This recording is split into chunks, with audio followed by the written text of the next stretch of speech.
Okay.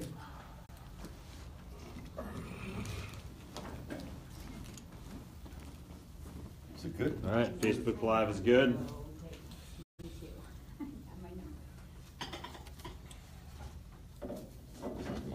Wonderful.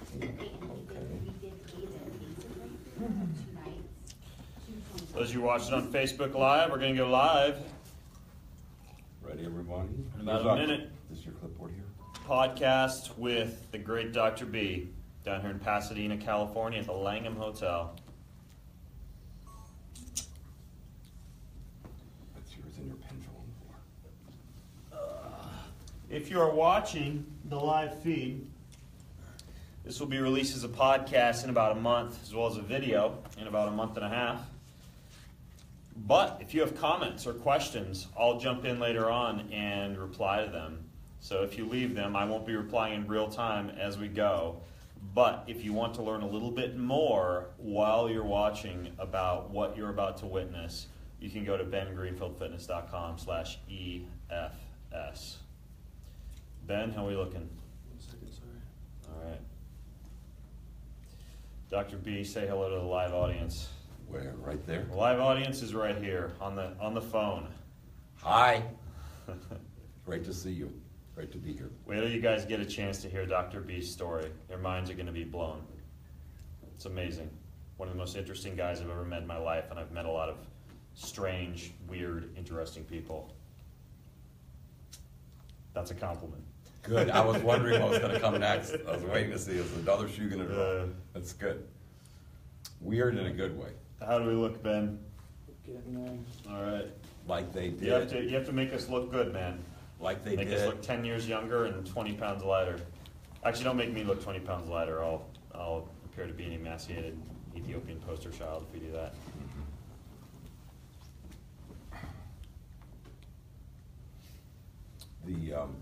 In China, not in the beginning they called me Guilao, which stands for white ghost, which means you're dangerous and we don't want to kill you. You're Guilao.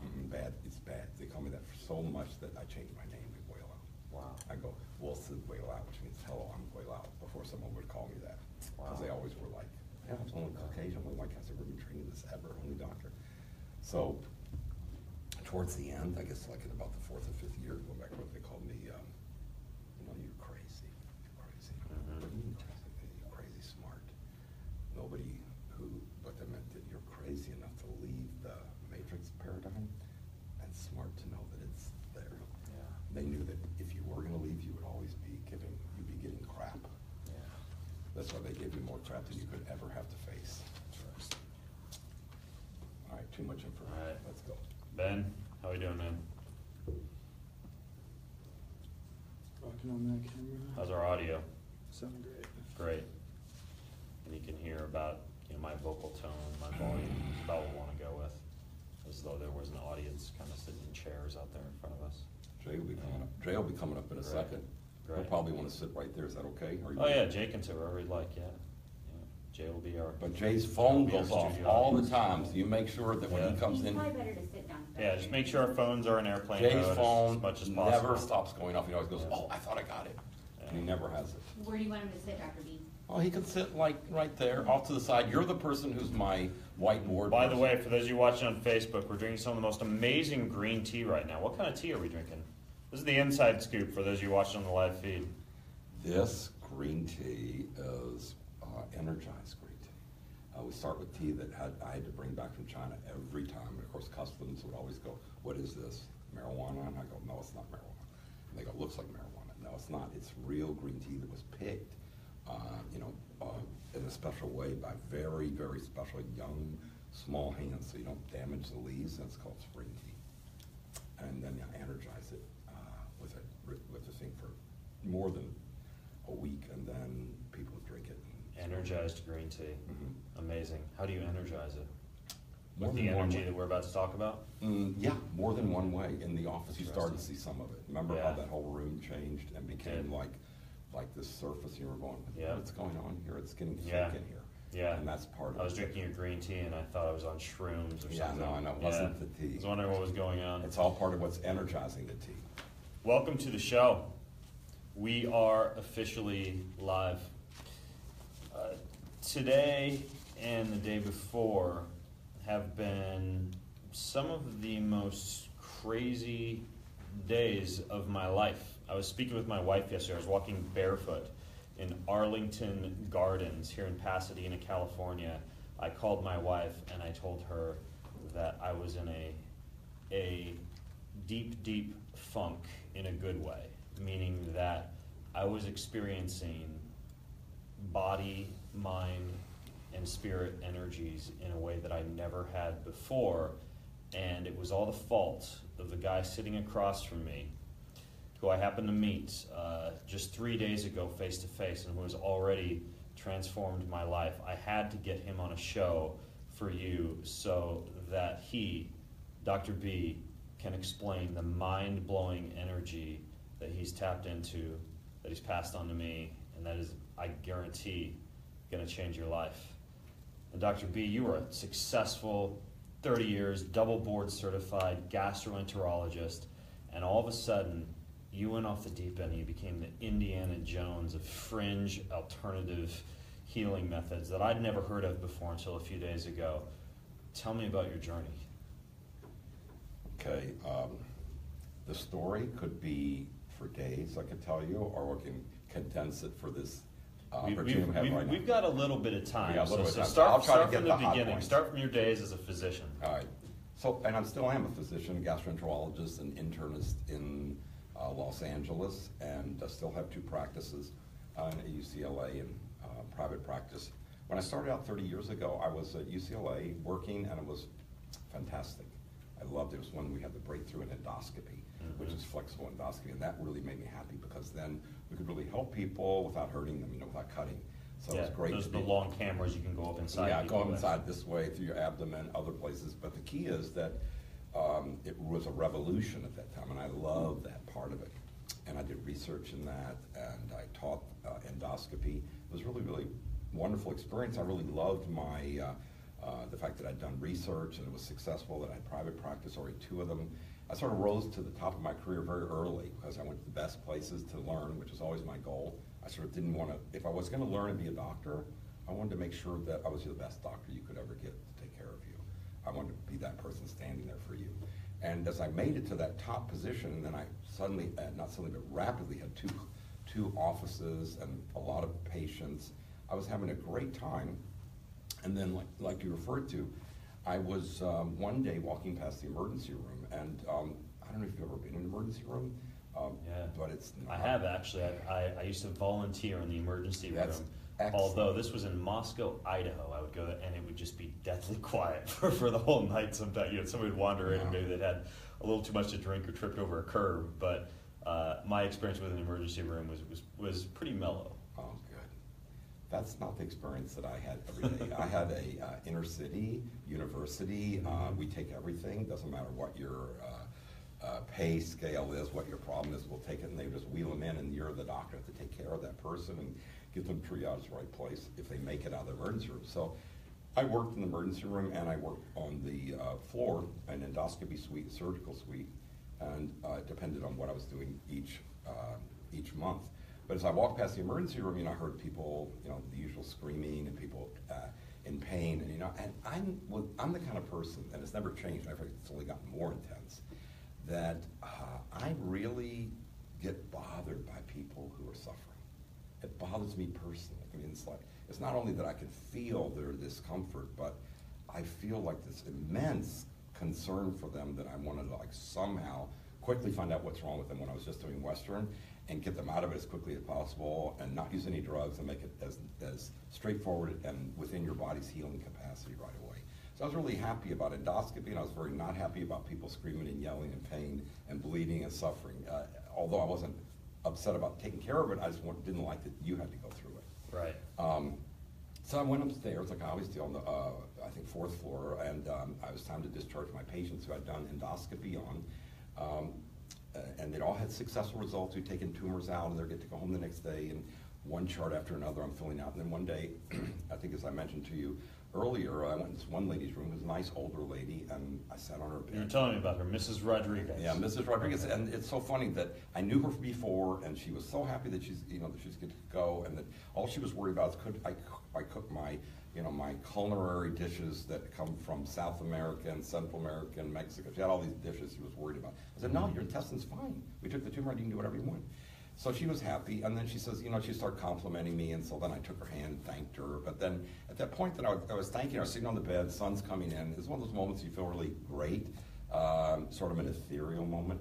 And I looked at her and I said, I've been thinking for quite a while, Ms. Rodriguez, that I love endoscopy, but wouldn't it be great if people didn't even have to come to the hospital at all? Wouldn't it be great if people's lives, instead of going like this, after a certain age, it's all downhill. You've seen those books. Right. There's even philosophies about that and how to handle the stages of life. Really. And I said, wouldn't it be great if you didn't have those stages defined for you in advance? What if you could get stronger every day? What if you get more healthy? What if you could actually improve and avoid all this? No tumors, stay healthier, be more able next Even as you get older. Absolutely, as life goes on. Yeah, that's your process. And she said, well, you've done so many things here at UCLA, everybody knows you, and if anybody can do it, you can do it. Why don't you try? And so I think at that moment I was looking at her going, yeah, I've already finished accomplishing all the things I wanted to do in terms of getting degrees and getting ability to go anywhere and use the field of gastroenterology and internal medicine. I'd already learned that and was really able to do that and teach that. So I said, I'm going to go on a search and look and see what's there. Well, this was at a time that, 30 years ago, I don't know if anybody in the audience knows what it's like 30 years ago in Los Angeles, but we didn't have anything alternative at all. Matter of fact, we didn't have the word alternative. All we had was maybe donut shops. And it's pretty crazy driving around LA now and seeing all the acupuncture. Now it's all juice shops and Erewhon and vegetarian. all the juice shops. Yeah. Yeah, it's wonderful. There wasn't anything vegetarian. There wasn't anything that. So 30 years ago, none of this. None of this. We didn't have croissants. There was no Starbucks. Nothing. So. No Starbucks. How did you survive? I don't know. It was tough. No organic, even. I mean, except in a certain way if you knew certain farmers. But what was really interesting to me was that I looked around LA and I spent a lot of time, started here, almost all my spare time that I could find. And you would say, how do you have spare time anyway? You're doing surgery every day? I still am. And you're also writing research and lectures and things. When you have time, I made the time because it was that important to me to find it, because I felt this is my new really thing that's going to be the chance for me to actually fulfill my life goal for why I really want to be a doctor anyway, which is, to have everybody's life work. That's what I wanted. Whether it's physically or mentally or your goals, that's your self-expression in your full health. Because health is everywhere, your brain, your heart, your emotions, your way, your approach to life. So I studied with chiropractors, osteopaths. I learned all about applied kinesiology. I learned about all the different. I had a great time. I'm the only medical doctor. They said most medical doctors are trying to throw us out of Los Angeles. Right. In those days, there were even things in the Senate government in Los Angeles, not Los Angeles, I mean in Sacramento, where they were trying to kick chiropractors out. They were trying to limit what they could do. They couldn't prescribe anything at all except certain things, and it was not a friendly environment for them. It wasn't a friendly environment for massage people. I learned massage.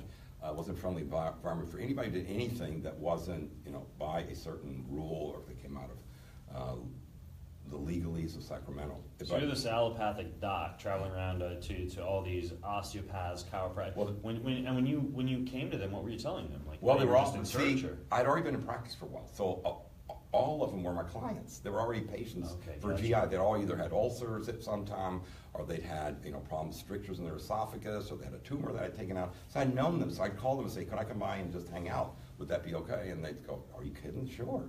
But you're an MD. Are you sure you want to do that? And I said, yeah, I do. I want to see what y'all got. And I loved it. I learned that material. It was wonderful. And then more and more, I would say, I need to travel now. And so I contacted a travel agent, and I started to travel up and down the coast of California, every 2 months, every 3 months, she'd set up another trip.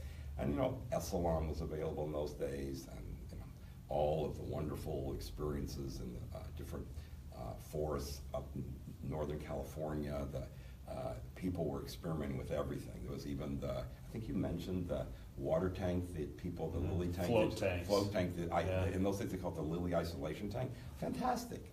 It was all great, but I wasn't going to be able to take a Lily tank back to UCLA, and also that wouldn't get you not to go there. I want you to be able to get better on your way so you don't need to do anything.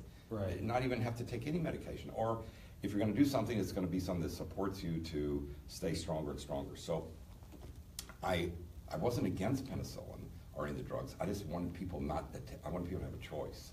And the choice would be your body feels good, feels healthy, maybe your body can heal itself, which wasn't real popular back then. Do you understand? Back then it's like, well, there's certain ways to handle everything.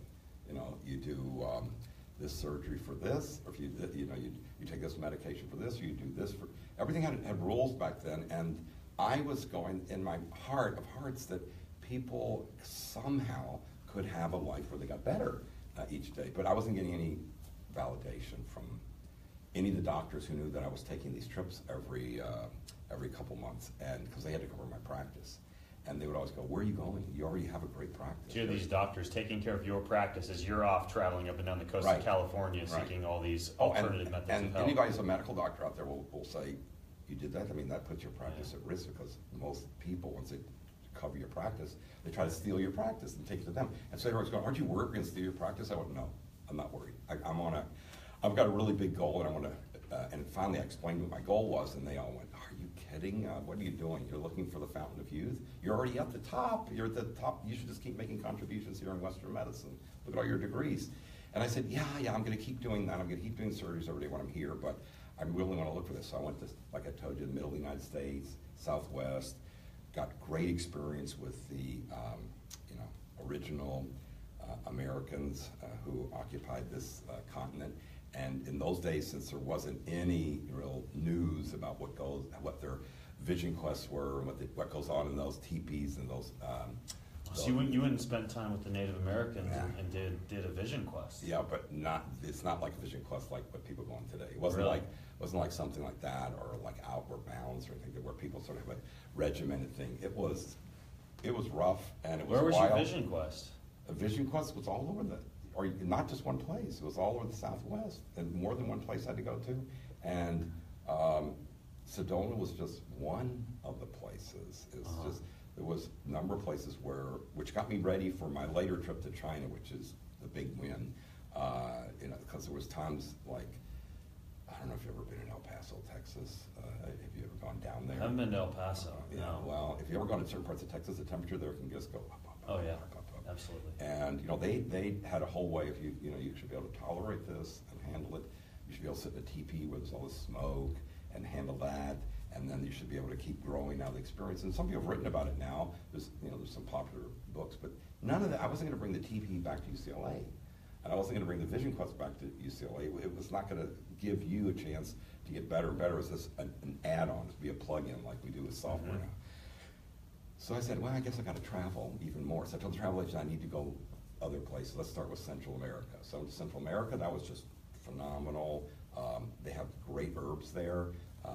They have all kinds of interesting wild things in the forest that we don't even have here. Birds, like jungle medicine, plant medicine, those type of things. Jungle medicine, plant medicine. Very weird-looking shamans who come looking, with pain all over their face and right out of the jungle and say, take this and this will solve this problem. And of course, even though I tried all those things, which I know people are trying them now, and you're talking about like ayahuasca and things like that. There's things stronger than ayahuasca. Like what? Tell me about something you tried in Central America. There's leaves down there that they used to like burn, and then they would condense down to this tiny residue, and then you take the residue, and then and this would be an initiation process. So like I start at 10 at night and then finish at 3 and then your real process starts at 2 or 3 in the morning, and then they scrape the residue and you eat it. And then after you ate it, then of course it would be like your experiences. I'm sure people taking psychedelics or something like that, but it wasn't just psychedelic. It was like all of a sudden you were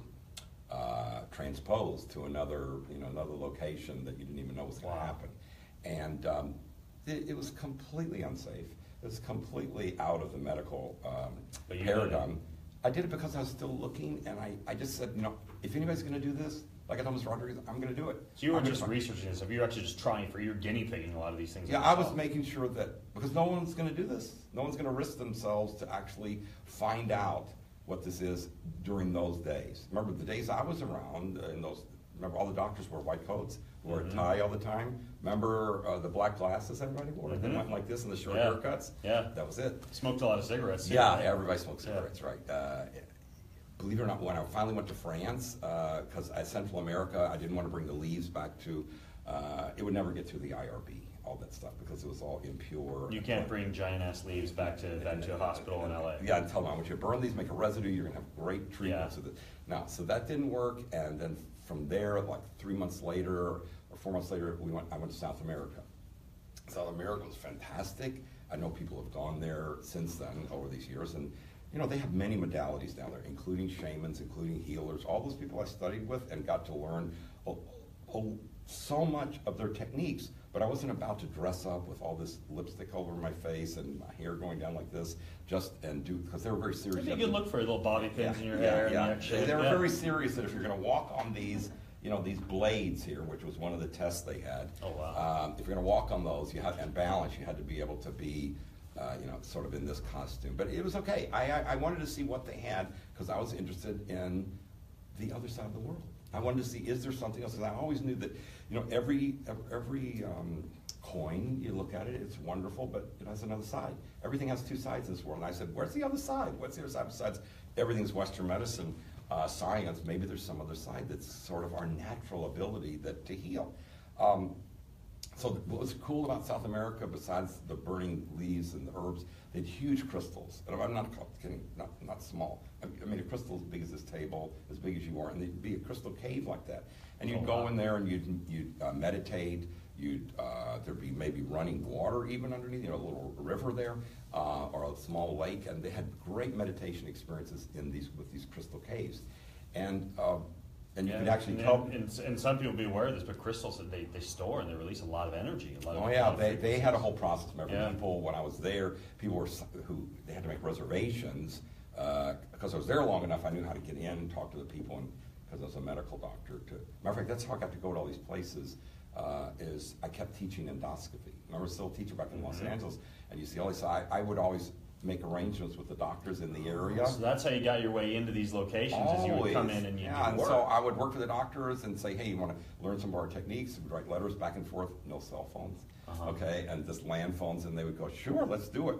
So I would teach information, then after we'd have a bunch of great experience together, I'd say, hey, what else do you have? They go, what do you mean, what else do you have? You've got everything. You're from the West. I go, yeah, but I want to know about your culture. Tell me, please. And so they go, well, you want to know what my grandmother does? I go, yeah. What does your grandmother? Well, she goes to this guy. We have to drive outside the city. You flip the tables. Yeah, we have to go outside the city. I say, can I meet your grandmother? They go, yeah, really? You want to meet her? You know, they would always thought that I was complete, even there. So back at home in Los Angeles, it was like, you are so not acceptable in what you're doing. This is not the way to act. You should be wearing your dark glasses like this, you know, torn rims. Right. Why can't you just fit in? Why can't you just fit in and keep making your contributions here? You're already doing great. You have 2 practices.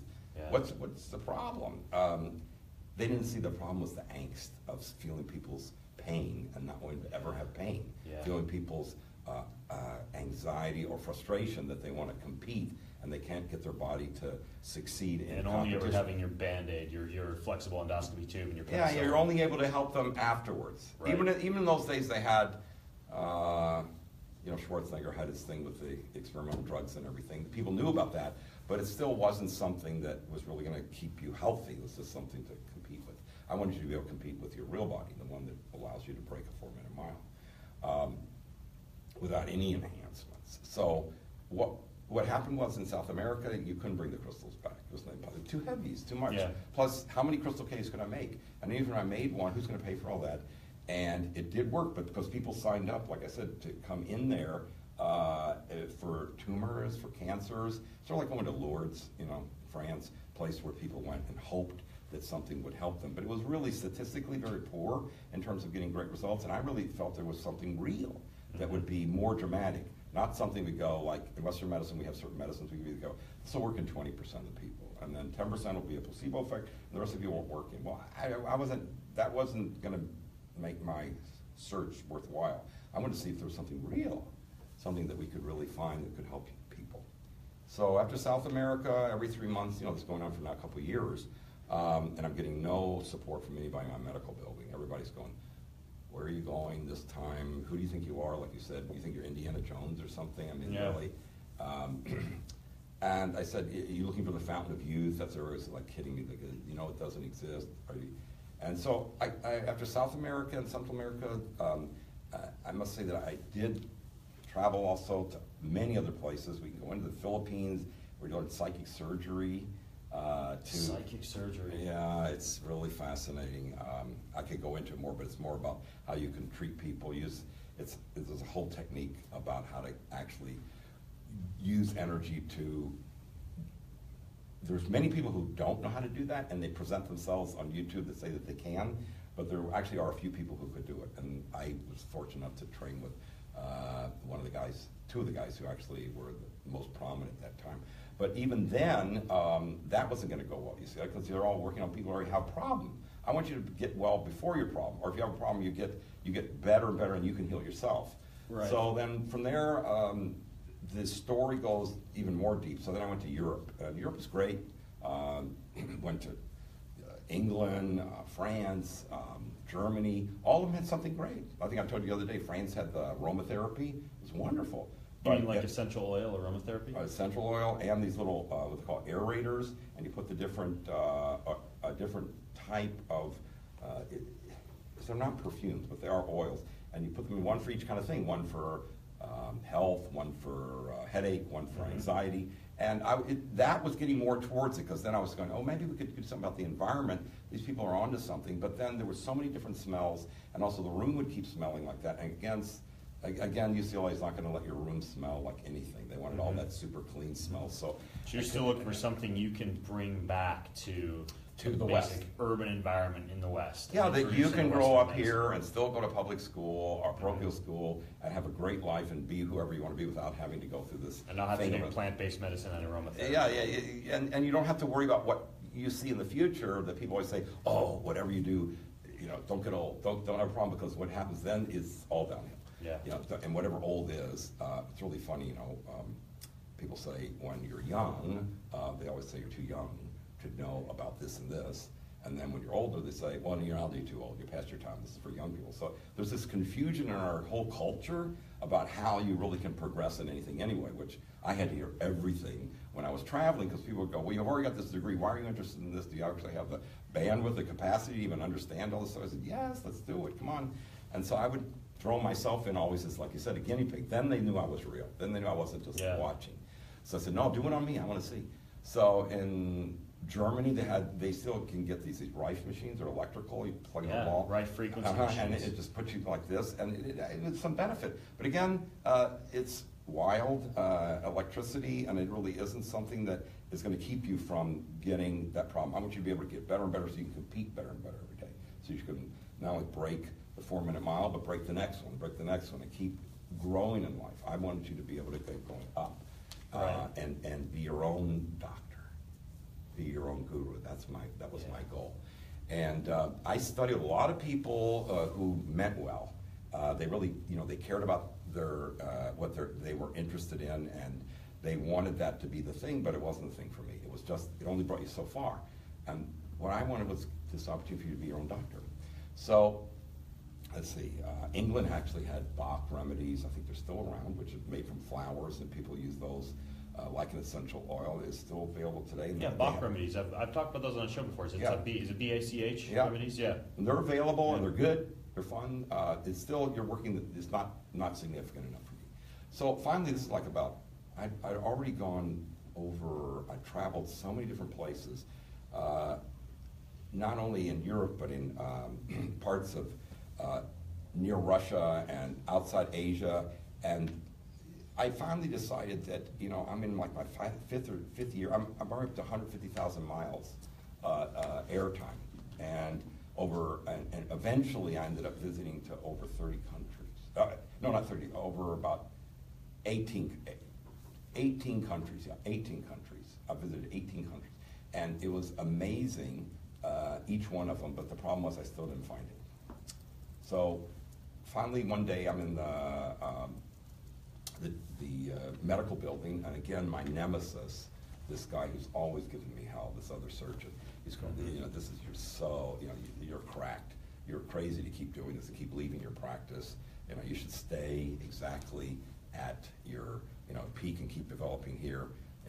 You should stop this. And I said, okay, I'm not getting any, support anywhere. It's all coming from within me, and every place I've visited still hasn't given me the chance to do it. Maybe he's right. And then I go, no, I still haven't gone to communist China. Remember, China in those days with the wall had just come down. So it was really communist. Everybody wore shirts like this still. It was a whole different world. So when I went to China, I said, this is people weren't going back and forth to China like they are. No, there was nobody. Matter of fact, I got checked by the customs every single time on the way there and on the way back, because they're going, hey, Doc, this is like your second trip to China. Are you communist? Or, I'd be nervous going to communist China 30 years ago. Yeah. It was not necessarily at all anything different than the movies, Yeah. The whole thing about, Secret Service watching you all the time, that's true. It's true. It's everybody. In those days, there was always somebody watching somebody who was watching somebody.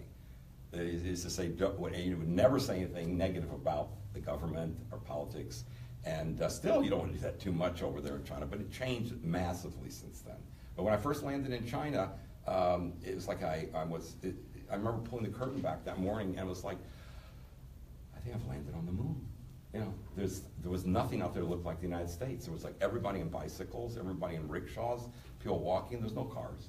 And it's like a lot of people, and it was fascinating. But the people it was a whole different culture. They sort of had stayed in this little bubble all these years, and they didn't have all the modern technology like they have now.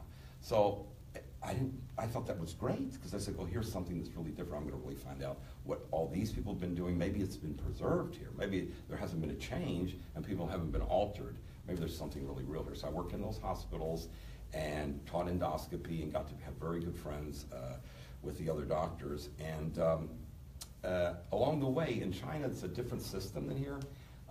Pretty much people are watching you all the time, like I said, and then as you develop a better relationship with them, then they sort of open up a little more.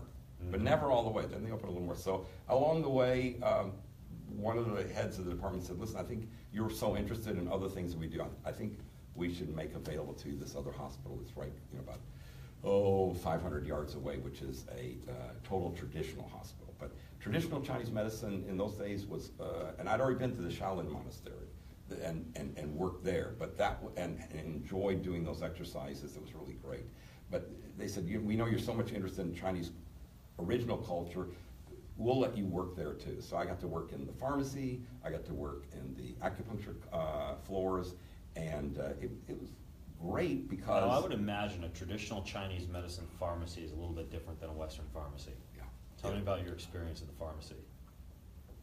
I don't know if anybody's ever seen Harry Potter, but remember that guy who's really weird, goes around on this ladder and says, here's this herb up here, and this is what you need, Harry, and this is, or to his buddy, and they pulled out things that were supposed to be helpful to them as far as herbs. And this was exactly the same thing, only much bigger, maybe 10 times that big, and also much dirtier and much older, because everything in those days was preserved.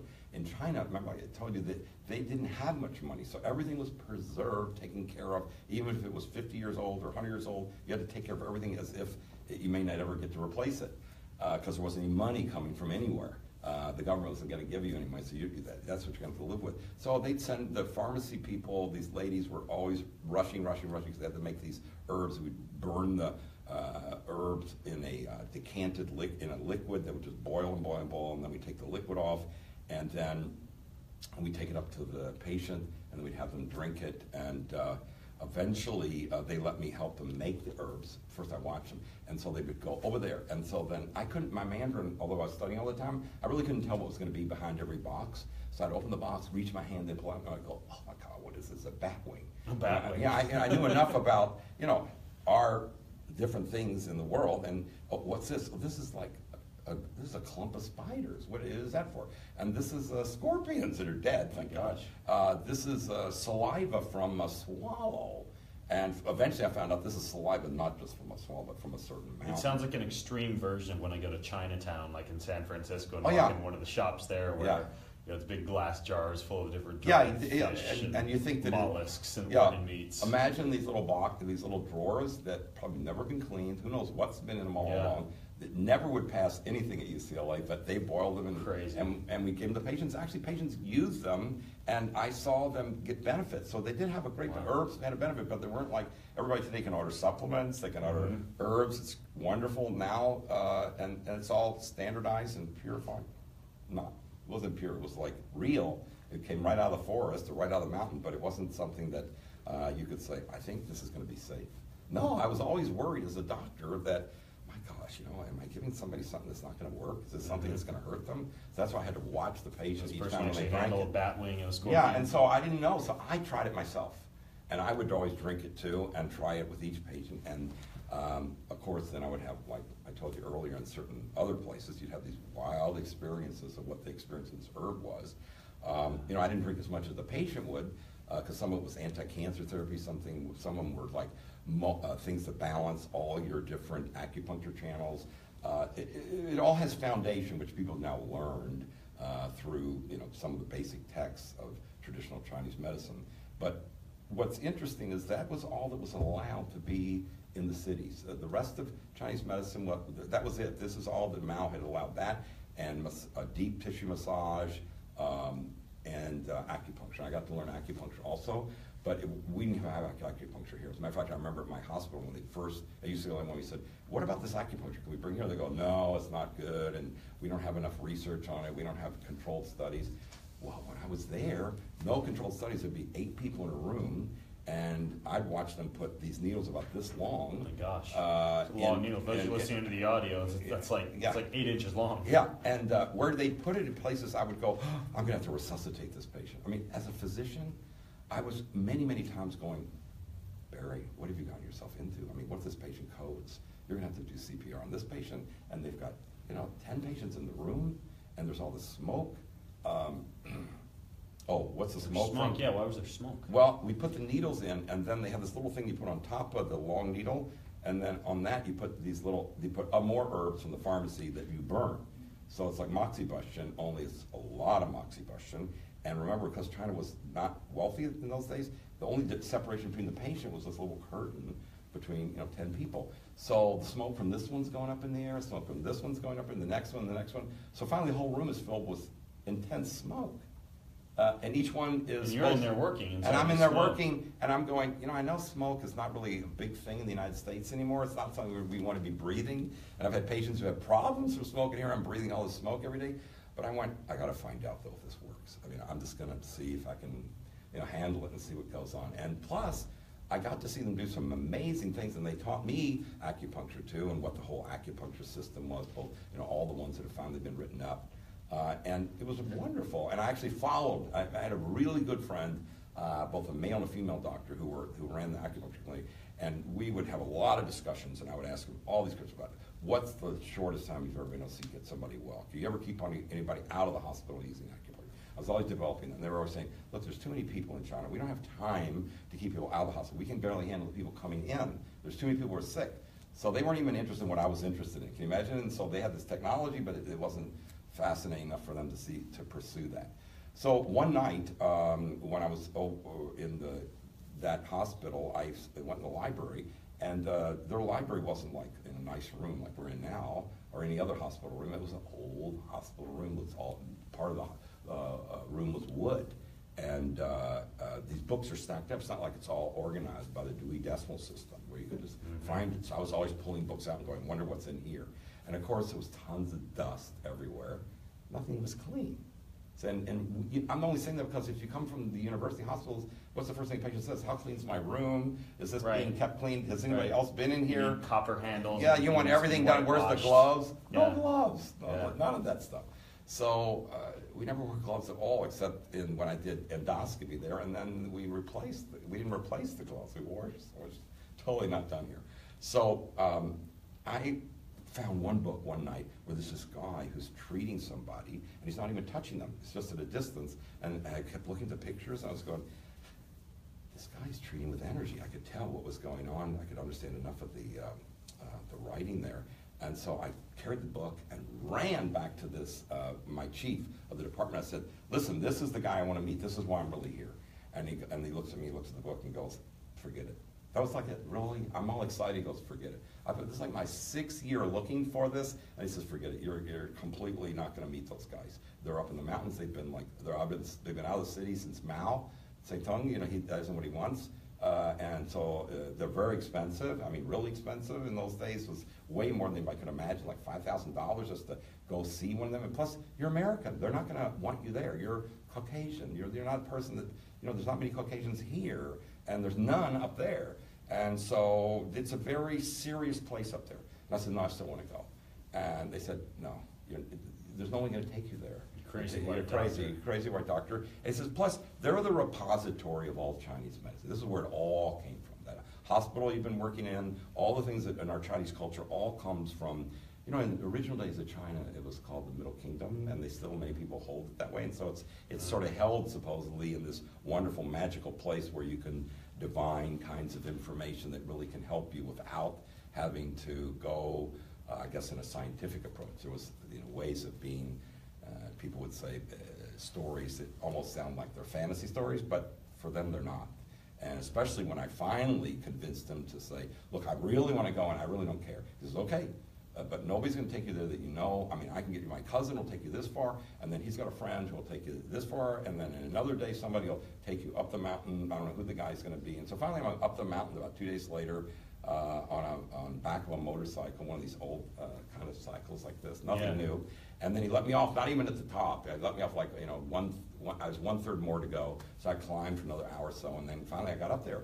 And when I got there, you would think that, you know, seeing a guy in a baseball hat, a Caucasian coming into this big Chinese temple where these people were being treated all the time. So that's what there was at the top of the mountain, a temple. Yeah, it's a temple where they were working, and people were being brought up, and people were actually being treated from a distance. And you would think that it was like something where I might be welcomed. Here's a visitor, here's somebody from another country. Wouldn't this be great? Which was not how I was treated. I was sort of looked at like, why are you here? You know, this is like, we don't need you here. And so I didn't get kicked out, but I certainly didn't get invited in. So I just sort of was watching all the time. But what I saw was what I'd always wanted to see. Was I actually saw people's wounds being healed right in front of me. And as a doctor, I was going, You mean wounds being healed with energy? without touching the person, without putting needles in them or anything. And actually, I know how long it takes for a wound to heal from multiple studies here in surgery. And I saw things just sort of zip together right in front of my eyes.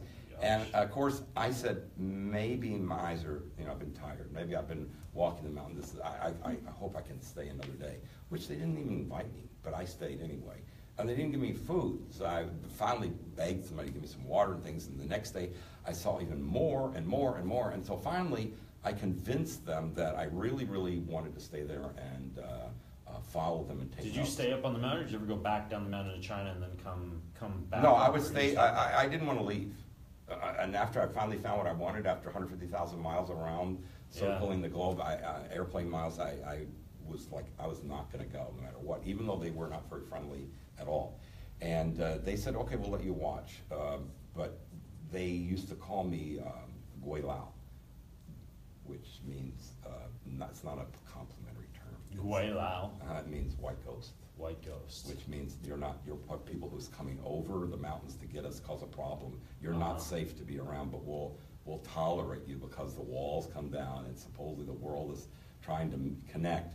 So we're not going to just throw you out like, you know, that's what the term means, that you shouldn't be around. So I actually got to see great things happening. I used to come back every few months to study with them and watch and learn. It was great. The most amazing things with people's injuries were being fixed right there in front of my eyes. People's mental situations were changing. People who came there just because they had something they wanted the master there to help them with their business. He would tell them things about their future and things. They could sort of tell things about the future, the present, what they needed to do, and then the people would come back on other trips and I'd see they were being successful. I kept following things, and the whole time as a doctor I'm going, this is so wonderful, and this is so not what anyone knows about on the other side of the world. Nobody even knows about it. So when I came back to UCLA, you know, after each trip, there wasn't anybody I could even talk to about it because no one was even interested in that. Plus, they wouldn't believe it. So that even made me more excited. So you were going back to UCLA in between your China trips? Oh yeah, I was still doing surgeries. So then finally, the greatest thing happened after a couple of years of not having any respect, any appreciation, not even given a place to sleep. I had to find my own place to sleep. Every time you'd come back from California and go up this mountain, you had no hospitality. The number one comment they said, "Why are you here? Why did you come back? Why are you here? No one invited you." So you would just kind of fend for yourself and watch and sleep where you could sleep and get your hands on the food and the drink that you could. Just hang out and watch. I figured if they'd have to throw me out, Yeah. to get me out. I was that much, I finally found what I wanted to see how this actually worked. And plus, remember, at the beginning, I was like going, God, this really is real, but how are they doing it? And I don't even see anything between the hand and the body, and yet you can see a reaction. So I started always studying and checking and asking if there was books on this, and there was no books. Because it's this discipline is the discipline that was used to protect the emperors. And so it's never been allowed to be To written down. protect the emperors? The What do you emperor's mean? court. In other words, this energy discipline is in that area was what's called the root energy system for all of the other energy systems that have the world since found out about. You know, everybody loves doing Tai Chi. Everybody loves Qigong. People love doing acupuncture. People love acupressure. There's people love toning. There's all these different energy, different branches. They're like Energy branches. medicine, and it's Yeah, growing but they're more all popular now. Yeah, but they're all branches of a tree. But Uh-huh. every tree has to have a root. Yeah. And that root has to go all the way down and be strong and feed all those. That root was this discipline. And this root discipline was not to be written about. It was only to be passed on from one person who's really able and who's qualified to then pass it on to you either as a treatment or if you're ever going to be trained, which I finally, after a couple of years, and I never thought this was going to happen, the Grand Master, I said, would you be interested in being trained in this discipline? And I was like, I went through the roof. I said, yes, I'd love it. And so he warned me at that time. He said, you know, you're an American, and we know you're a doctor, and that you have some notoriety over there. But this discipline's not set up for any of that. I know you think it's been tough over here since you've been here. It's like it's not going to get there's going to get worse because this system is set up so that you're not supposed to make it. It's 5,000 years old. The only people supposed to make it are those people who are meant to make it, and that means you'll actually make it through each one of these levels, these tests. And I said, yeah, I still want to do it. You know, I was so excited, like anybody would be, right? You'd be that excited if you had a chance. And you said, how bad could it be? It was bad. It was really bad. The people that I saw who were also trying to be trained, there were so many people who got injured. There were so many things that I was like left on the side of a mountain one time. How did they get injured? Because you'd be left on the side of a mountain. No one's there to take care of you. You have to fend for yourself. And with every single one of the So tests, this is kind of similar to a vision quest, except you're on the side of a random mountain in China. not only random mountain, no one speaks the language. There's no one there to help you. There's no food.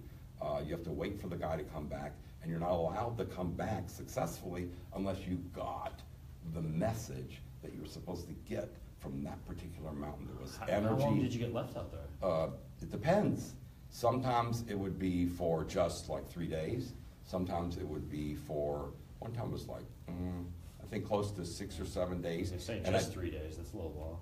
Yeah, well, it's a little while since you have no food. Yeah. You got to find water, and you're thinking, you know, just a week ago I was doing surgery at UCLA, and everything's like clean and neat, and you're telling nurses what to do, and or people bringing in patients on gurneys, and everything's running smoothly. Here I'm out here, I may die. And I was going, why are you doing this? Are you really going to get what they want you to get, which is they're supposed to be, get this, you're a Western doctor, and they say there's a message in the mountain. And I went, in the mountain? Where in the mountain? You know, and they said, you'll see, you'll have that experience if you do the techniques that we've taught you while you're there. So I constantly was doing the techniques, constantly doing the practices, many of which I've now brought back to the United States for you all to do. Some of us, we were doing those a little earlier. These are the things you call it the exercises. Yeah. So some of the things you brought back are the same things they had you doing there Right. on the side of the mountain. What was the Grandmaster like? You wouldn't have liked it. I don't know, did you ever see the movie Kill Bill 2? Yeah. Yeah, that's Back what in he the looked day. like. That's what he looked like. It was never, ever friendly, ever. And he did smoke the whole time, and he was always looked at you askance, like, you know. He smoked a cigarette the whole time. Well, always, you know, and he never looked at you like you were going to make it or that you were great. And I don't think I saw him smile until the very end when I had passed a couple tests that were pretty bizarre. I think I was telling you one time he led us out to this lake, and as we walked around the lake, it was a small lake, it wasn't that big, maybe about 200 yards. But we walked around, he pointed out all the yellow snakes in there, lots. Snakes. And he says, those are all poisonous, so be careful. And I went, be careful, who's careful? We're walking around them. So we got to a certain place where there's like this ledge, and then he starts walking out into the lake. And I'm going, oh, this is interesting. I guess this is a demo, you know? And so he's walking, but as we watch him walking, you could barely see where his feet were touching. You know, he had to be touching the rocks unless he was levitating, but I actually couldn't see that as a doctor. Again, I was going, am I really seeing this correctly? And I tried to catch, is he actually floating along there? What's he doing? But he actually got to the other side very quickly, and then he turns around and he goes like this. You know, no smile, just one Points finger. at you to come. One finger. Yeah, we're all on this. There's like 4 of us, okay? And I'm going, wait a minute, we just saw the snakes. He just scared me about that. I'm a doctor, I don't like snakes. You know, this is not some kind of thing, plus they're poisonous.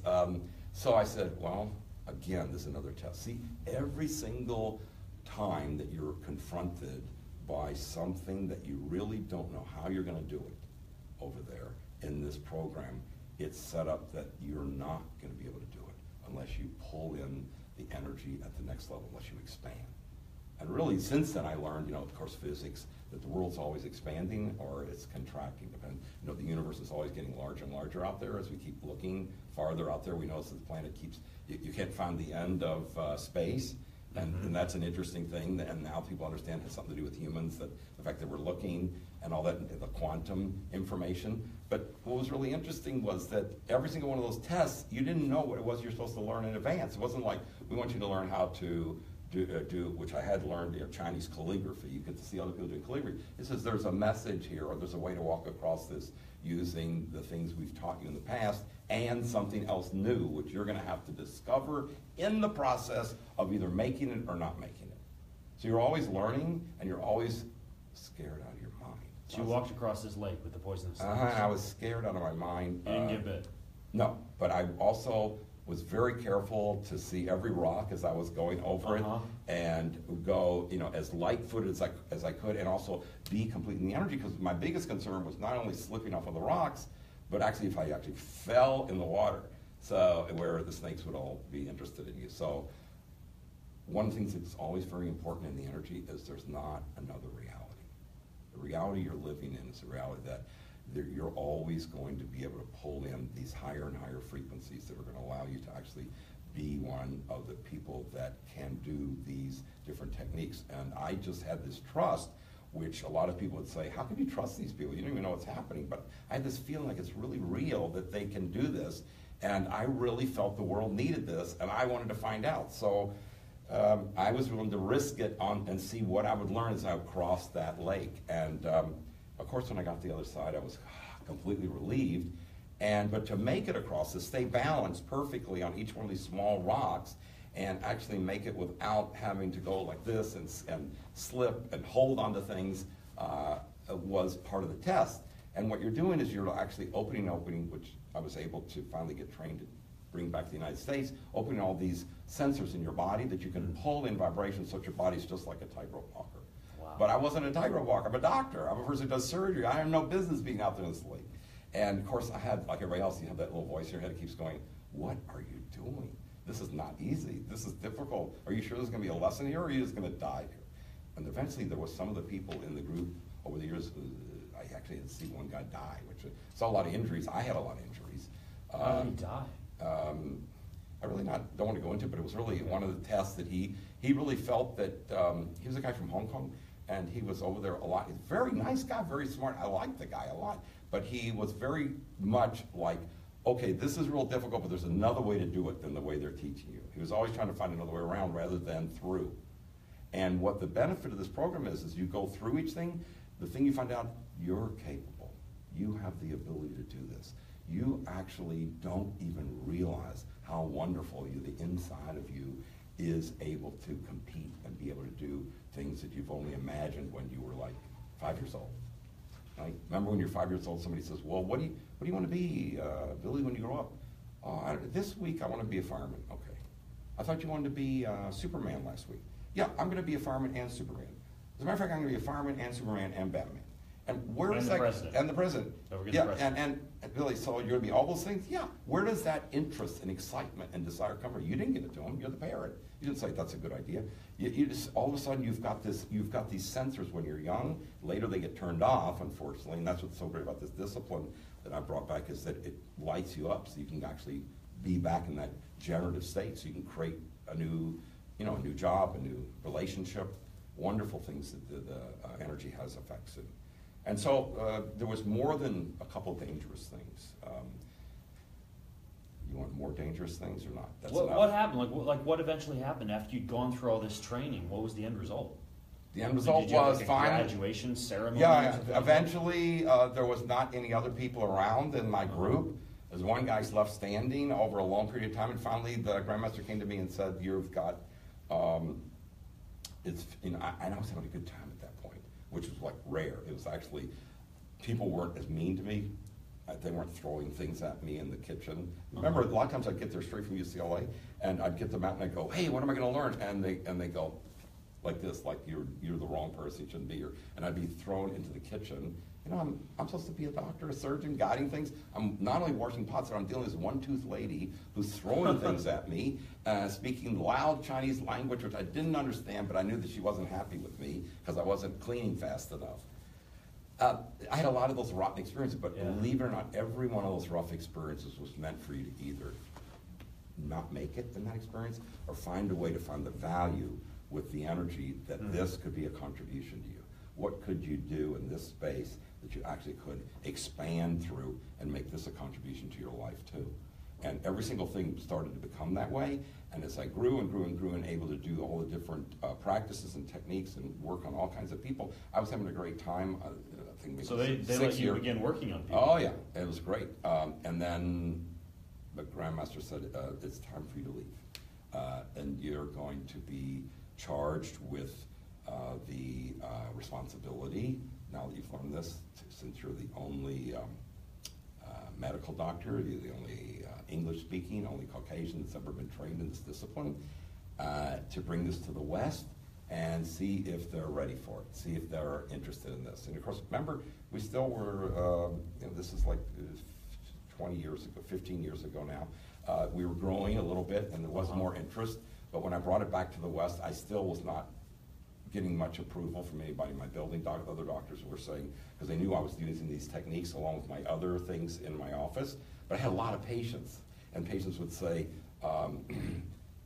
maybe they weren't getting well with certain medication. Rather than changing the medication, I would say, okay, instead of taking a second medication, would you like to see some techniques I learned when I was studying in China? Because everybody knew about that, because my office had all these different things that I brought back from China on every I've trip. been in your office. Yeah. I was there 3 days ago for our initial session. You saw it's not like a regular doctor's. No, it's kind of, well, not quite like that pharmacy that you described, but more like some ancient traditional Chinese medicine workshop. You've got paintings and rocks and crystals and all manner of kind of like strange Asian artifacts in your office. So it's very, very atypical for like a Western medical office. Yeah, and they all represent different levels of attainment with the energy. For me, this represents, that's Yellow Mountain, where this happened at 5 in the morning.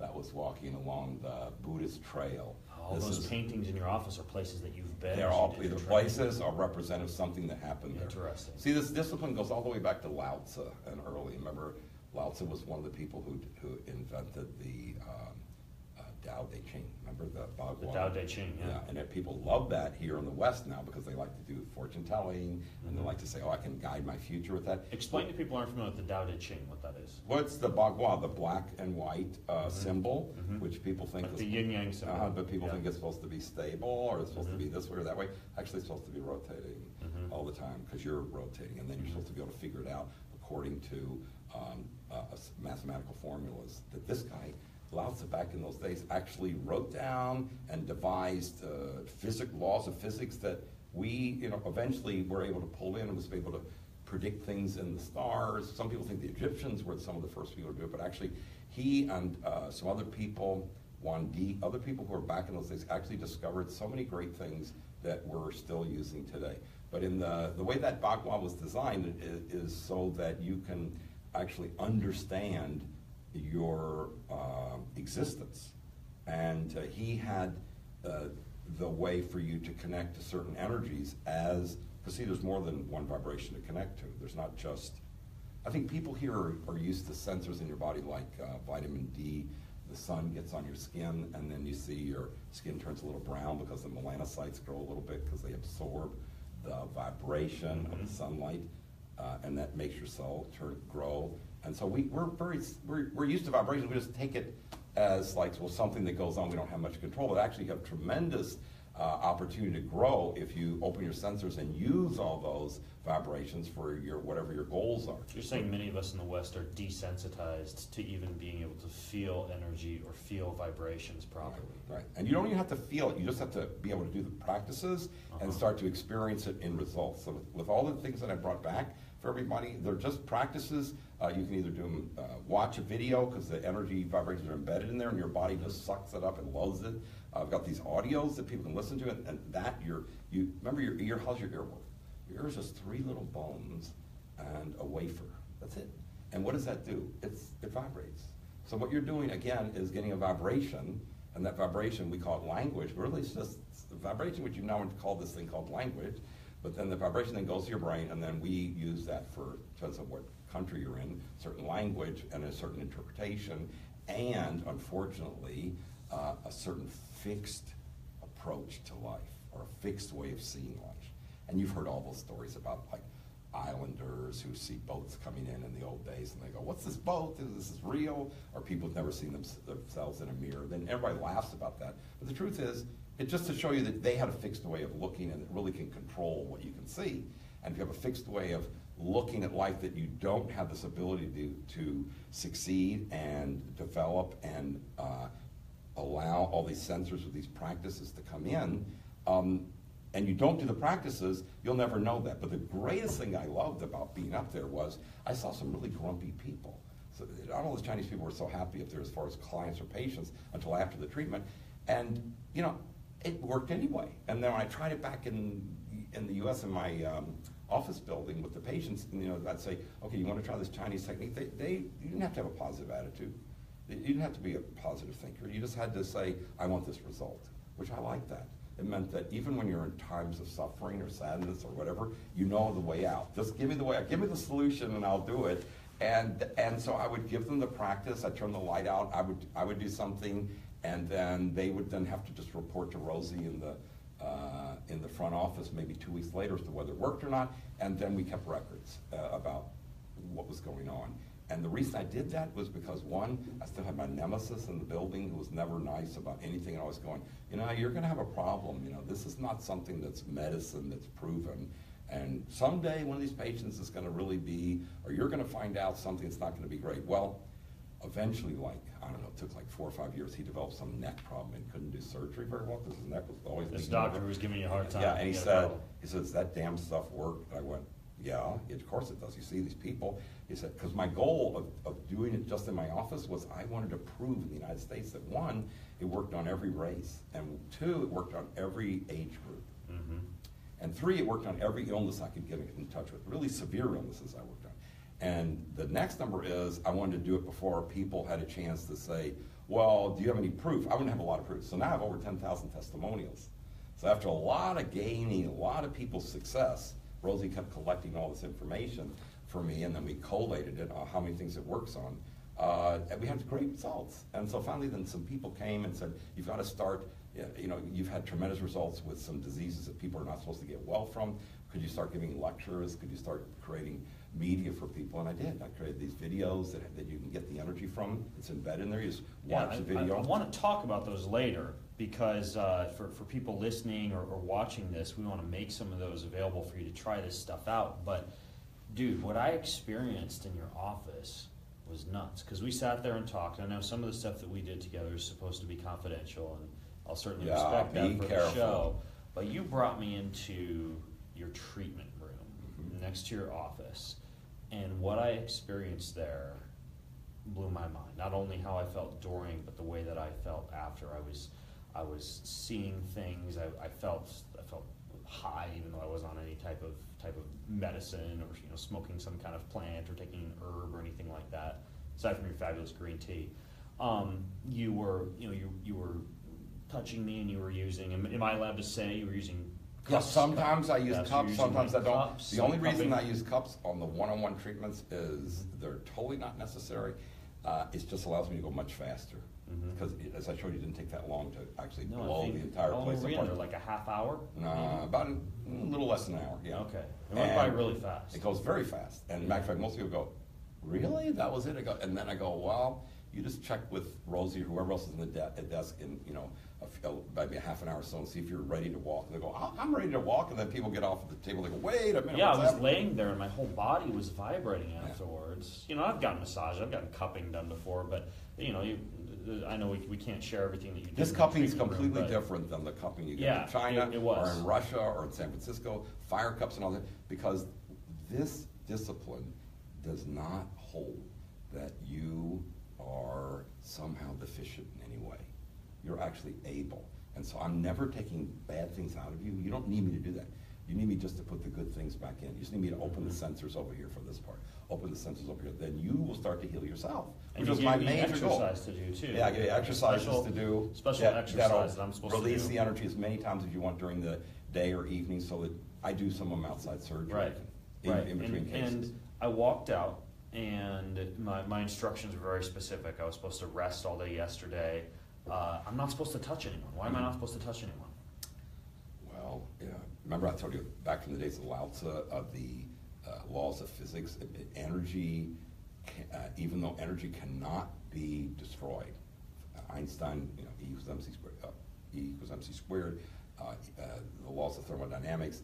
If you light a cigarette here, it eventually the carbon smoke goes up, and then it goes somewhere, and then it comes down and becomes some other thing. But it doesn't go anywhere. It just stays in one continuous cycle. Energy can't be created or destroyed.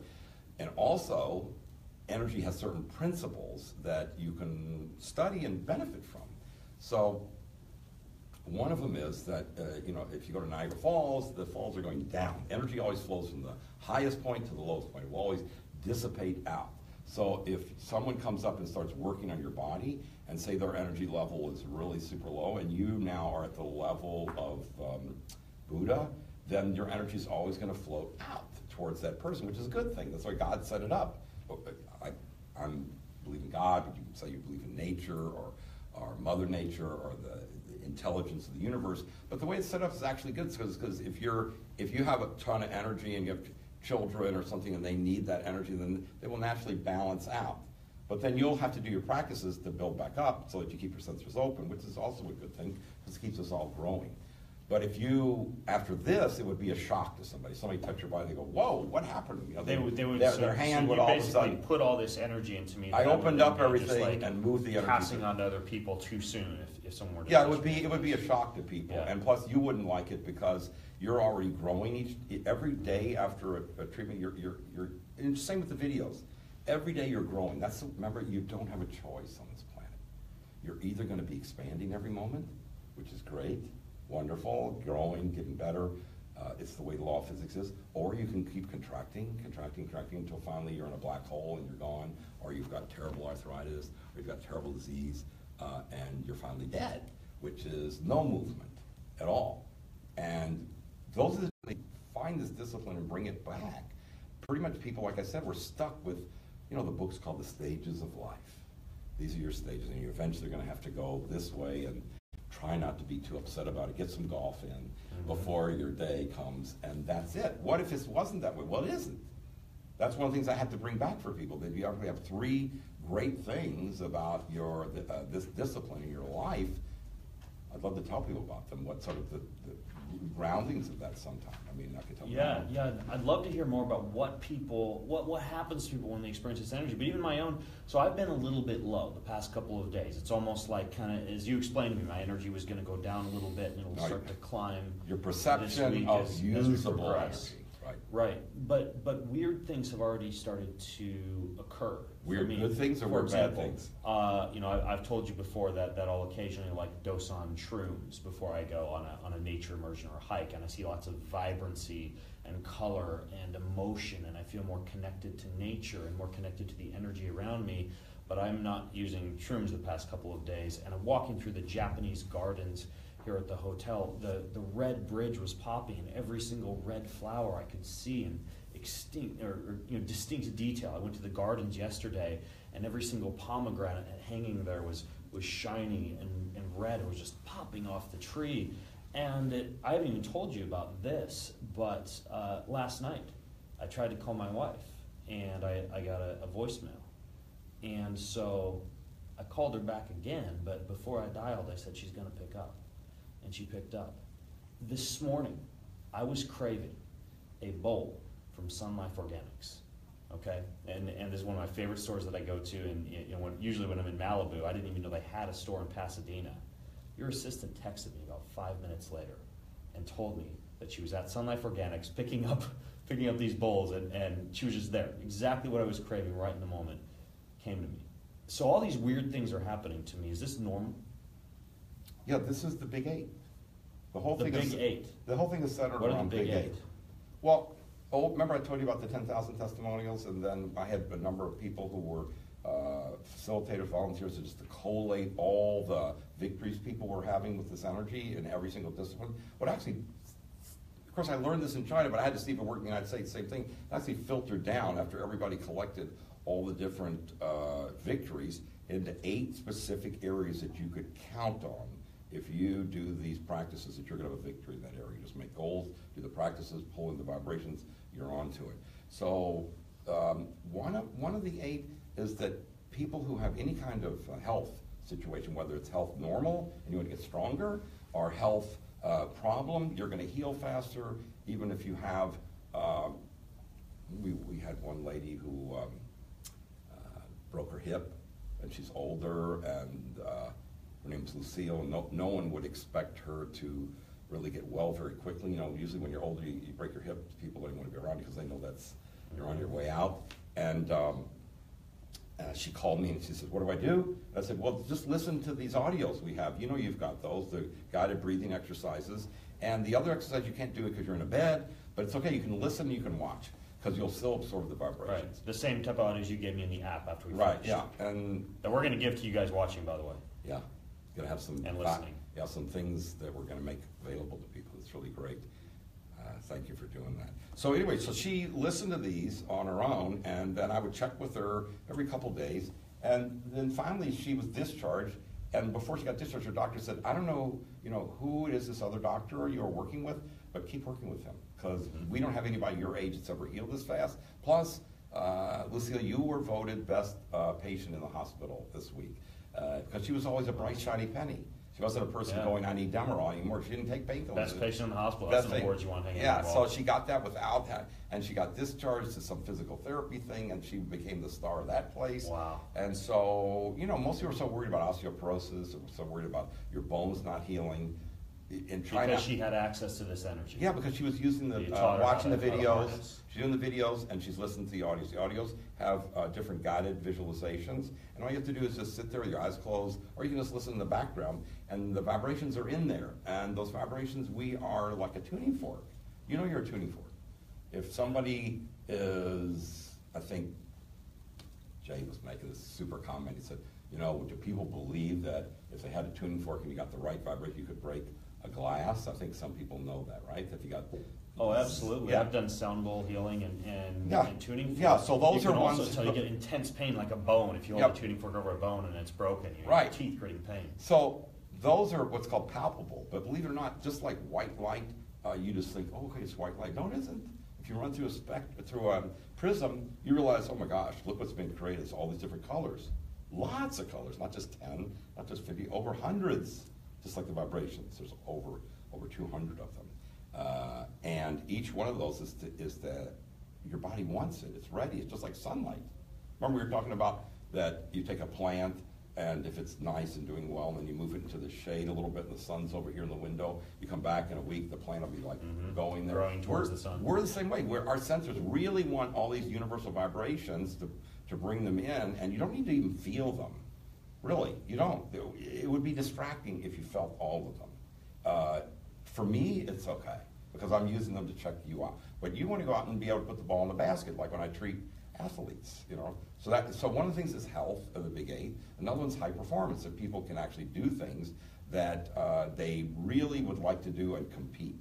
And so I have a lot of, as you know, NBA, NHL, all kinds of athletes, because I was only treating this in private for so many years on an exclusive basis. Oh yeah, you were telling me last night, and obviously we have to keep it confidential, but you're working with guys in the NBA, the NFL, the NHL, the UFC, Yeah, U.S. senators, a crazy number of people. You know, some. Are you able to say any names, by the way, at all on the show? Or do we have to keep things pretty? If pretty they if they come to me and I ask them and say, would you do a testimonial, then we eventually put them on the website. Yeah. But I usually don't parade the name around, because so you just go to the website, you can see. Well, Tony Robbins is on there. There's all kinds of people that are on Tony there. Robbins. Tony Robbins. Yeah, he's got a testimonial on there. Interesting. I've been treating him for a long time. Really? So he comes to you for treatment. You charge him up with this energy, the same type of energies you have in like the videos and the audios, but you're doing it personally with him, and then he goes off and crushes it afterwards. Yeah. Interesting. It's all available for everybody. I want everybody to have that. You get to be So- what you want. It's just that people get tired. Yeah. So up the part of the 8, though, is you just pick what you want. That's Right, why I so- always so remember it's when you better came health. in. Remember I said that you had to have goals? So what Right. I was listening for is which of the 8 you were looking for. And I was going, okay, yeah, we can do that. We can do this. So the second thing was that, you know, that you actually have more prowess. You can develop talents that you didn't even think were possible. And also you could heal injuries that you didn't think possible, so that you could be in the NBA Finals, which happened with one player, and he was one of the best shooters on the team, and he got a big injury and his hand, and so they said, oh, he may not play, so the team's going to lose. And so I got to treat him. It's really great. And so, you know, he got back in the game. Eventually, his hand, no one could believe that it was able to be fixed, and without any cast or any surgery, and he was able to play, and I put the ball in the basket. So I know who you're talking about. yeah. So then that's that people get stronger. Okay, Yeah. you can get healthier with time. You don't have to get weaker with time. You can get healthier through an injury. As a matter of fact, one of the rules of this discipline, and the discipline does have a name, it's called the Get Younger treatment. Get younger. Mm-hmm. So that would be like the translation from Chinese. Mm-hmm. Or it's called New Life. So this because is you're 5,000-year-old energy.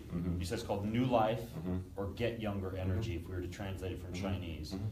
And basically, after all those years in China, you were able to figure out a way to package it without any of the big leaves or the heavy crystals or the yeah, because that's not the way. It's all Bring vibration. it back. It's what we're really made of. It's what our real. It's the other side of the coin. Remember, it's how we're made, and so you don't have to cut something off if your own body can start to heal it and it'll disappear for you. You have ability to do all kinds of things. And here, it's usually people have like one person who was able to do that. Could anybody else do it?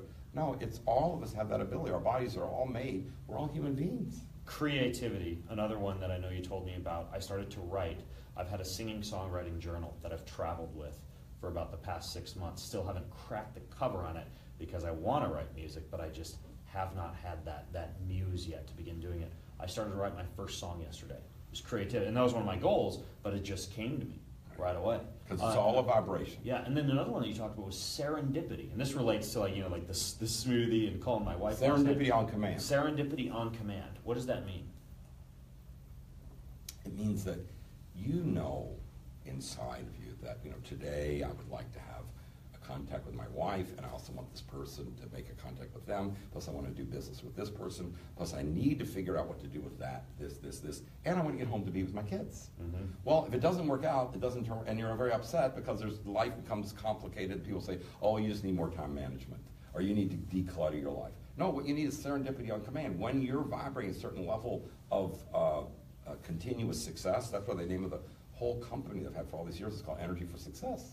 For success. And we never even advertised. It was all sustained by word of mouth because people had. I wanted not to have a company that relied on anything but people's results. Yeah, I mean, no, people- I'd never heard of you before. Yeah, because everybody had to have results. Right, until I believe Dave Asprey Mhm. talked about you in his book. He talks about this thing called mitochondrial meditation in his book Headstrong. After that book came out, all these people started tweeting me and emailing me, telling me, have you heard of this guy, Dr. B? Who is he? Is he for real?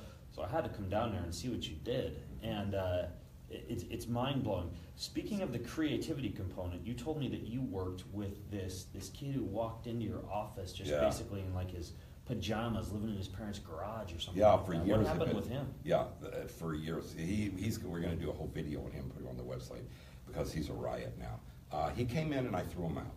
I said, I'm not going to, you're too far gone. Your dad let you live in the garage. You're, not 21, he's like, I think 26 at that time, and he should have already had something going on. And he says, no, I've always wanted to be an artist and a musician, songwriter, and I've been working on my songs, and I live in the garage because someday I'm going to do good. And my father, who's always upset with me, lets me live in the garage. So he came in with like his pants, these old gym kind of things, made out of cotton, not these Nike kind of things, with a tie on it, and his wallet looked like some horrible piece of leather with just one thing in it. It was a riot because we asked him, you have to like put down your demographics, and then a shirt that was torn, a T-shirt, and he says, I really, really want you to give me the access to be able to be creative. I really want to become a great songwriter. And I said, really, I think it's too far gone. I mean, you've been living in the garage this long. How many songs do you have written so far? He says, 3. I go, how long did it take you? I said, well, I told you I've been living there 5 years. I said, 3 songs in 5 years? I said, no, this won't work. This is no good. I mean, you sure you want to go through this? You want to have this ability? Maybe you want to do something else? He says, no, I really want to be a musician, someone who writes songs. So I said, okay, I'm not going to do this for you unless you're very, very, you know how serious I was with you? I was even worse with him. I said, I'm not You were gonna, very serious, man. Like I thought you didn't want to work with me. That's because right. You're asking me all these questions. That's right. You really. I know, I was going to take throw this you out. seriously, yeah. I was going to throw you out. Yeah. I'm always going to throw everybody out. Really? No, I felt that. I felt like I was going to get thrown out. Yeah, I was going to throw you out. Right. Because I have to have you realize that this is going to be your chance, and you have to see that, and you have to want that. If you don't want that, then you can go back to the world as it is, which I call sort of the culture which we've come, which sort of always tells you have limitations. As time goes on, you have more limitations. As time goes on, you have more to complain about, and your life isn't this expanding, wonderful thing where you get to find out that you can hit when I do with the golfers, that you can sink a 40-foot putt without. That's another one, is that you have the ability to be way more high performance. So we've got health, and this. So the singer-songwriter, he turned out to be successful. It's really a funny story. So I finally said, I will treat you only if you, and I don't do as many people, but you have to like text me every day. And for me, I'm still doing surgeries every day. I'm just doing treatments in the evening and on the weekend, and then lecturing on the weekend and traveling. That's how I've been going for the past, I guess 15 years. And some people always go, how can you keep going like that all the time? I mean, don't you need a break? And I went, no, because the energy is like a riot. I'm loving it. I'm loving life. The whole thing is one You big even have joy. an exercise you do when you travel, which we'll tell people about here. Yeah, we may towards the show end them. of the Yeah, podcast. I do all the We'll tell you guys something cool at the end all of the the podcast. exercises I put up for people to do, I do them all. I've been Yeah. doing them for years. If you find a way to do them, that's another one that people find out that they're able to do, which is that you don't have to have anxiety about being able to get everything in. As I told you before, we have a neurosurgeon from Johns Hopkins who she has to get to the hospital at 5 in the morning to do these great operations, and they're serious operations. So she came to me and says, I can't get all the exercises in. What do I do? I said, do them in the shower. Do them in between surgeries like I do. And so she actually has her nurses finally learn to do them with her in between cases, and her results are like mine over the years, which is because I was so busy, I had to have perfect results in all my surgeries so I could get to you in the evening and the weekend. So my results in surgeries all these years, over 30 years, has been stellar. I've had really great results. Wow. Matter of fact, all the nurses knew that if I come in, it's not going to be any complications. Yeah. It's going to be a great result, which I was happy for, not as an ego thing, but happy for a place that, the energy works even in surgery. It allows you to have your hands be, just like with the athletes, way more flexible, and your perceptivity gets more specific so that you can actually see things more clearly. Well, I'm already experiencing some of that, and I'm still on kind of like the energy low. No, you're on the for- very for beginning. high. Yeah, Very very beginning. beginning. Health, performance, prowess, creativity, serendipity, decreased anxiety. What are another? Well, the another decreased number of anxiety is others? really funny. It's a really quick story on that. Yeah. There's this lady who came, she actually saw one of the people who was in one of the courses that I have, and she heard her talking about how her victories were on the airplane, and she leans forward in between, you can imagine this little head up here is between two seats on an airplane, and she says, "What are you all doing?" And this lady was in med school, and she was about to drop out of med school. She was on multiple medications because she had all the anxiety disorders, severe, and she was going to drop out. And they said, "Well, you just go see Dr. B, one of his courses. You'll find that you'll be able to find a way through." So I actually met this lady, and she did well. She did all the exercises, she practiced, and she eventually stopped all her medications, and she eventually not only graduated medical school, but she got to be president of her class. And then the next thing, which you would not have expected, because this is a lady who shook when I met her, it was like this. You know, a lot of people are very nervous, but this lady's nervous all the time.